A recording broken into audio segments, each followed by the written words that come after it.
Monsieur le Président, je voudrais vous remercier de m'avoir donné la parole et également vous remercier de votre vigilance sur la sécurité du palais. Docteur, franchement, je ne voulais pas revenir. Je suis à votre disposition. Mais quand on veut faire porter le chapeau des événements à un innocent dont j'ai la charge, au même titre que d'autres confrères, de défendre, je suis obligé de reprendre la parole. Oui, maître. C'est le sens de mon intervention. Je suis à votre disposition.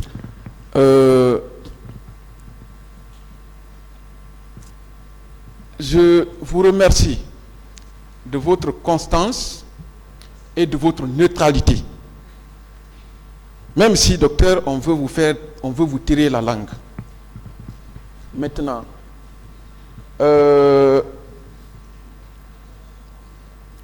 vous ne pensez pas que vous seriez un bon témoin au lieu d'être partie civile? Loin de moi, de minimiser ce qui vous est arrivé. Mais je suis témoin de ce qui m'est arrivé.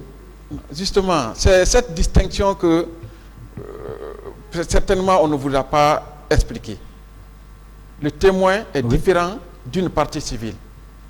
Moi, j'aurais préféré que vous soyez témoin dans cette affaire, parce que vous auriez aidé ce tribunal. Oui. Parce qu'à votre statut, vos versions égalent également aux versions des accusés.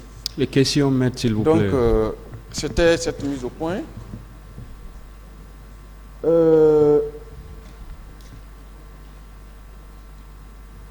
Vous ne trouvez pas pitoyable et pathétique que l'on veuille mettre un innocent à la place des auteurs de ces infractions qui sont dans la nature?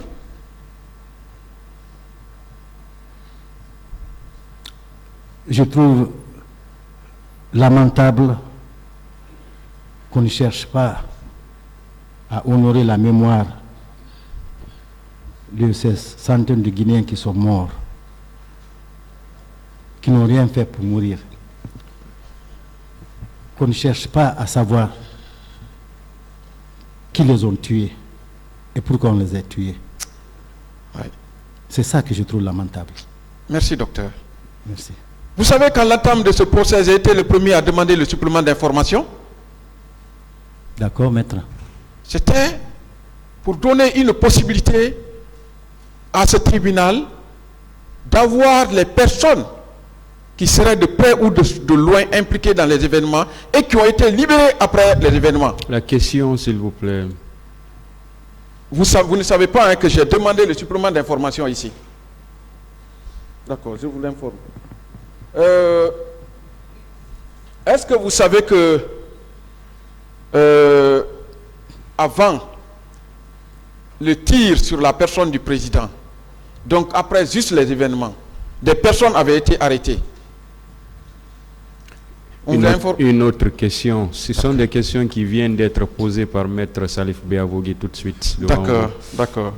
Et que ces personnes ont été libérées par la suite, après le tir sur le président. Docteur. Oui, maître. Pour vous, le premier intérêt de la manifestation de la vérité dans cette affaire, pour les victimes, c'est d'abord quoi?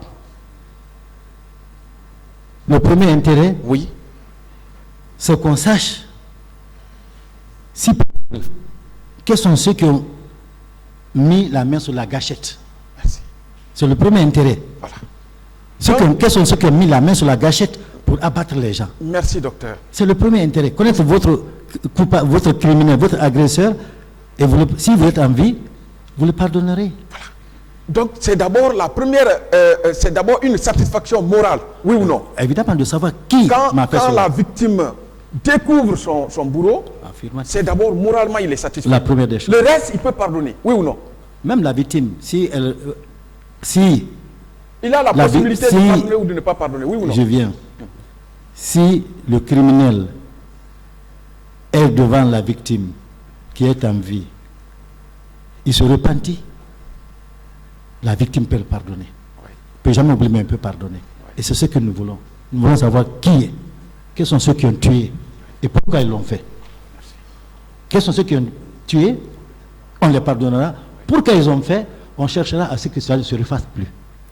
Est-ce que vous savez que votre comparution à cette barre a décelé, en tout cas pour moi, la dimension personnelle de la dimension juridique de ce dossier? C'est possible, maître. Est-ce que vous savez qu'entre vous, les parties civiles, il y a la dimension personnelle qui est dans ce dossier, entre certaines parties civiles et les accusés? C'est possible, je ne sais pas. Docteur, Oui, maître. on vous a parlé Oui, maître. du capitaine Marcel. Oui, maître. On vous a également parlé d'un arrêt. Mais est-ce que vous savez qu'en 1895, le capitaine Alfred Dreyfus a été condamné par erreur? Je le sais. Dreyfus a été condamné par erreur. Mais les temps ont évolué. Est-ce que, selon vous, à cette allure, s'il y a condamnation, ce ne sera pas par erreur de ces accusés? C'est ma dernière question. J'ai confiance en cette auguste cour. Merci, docteur.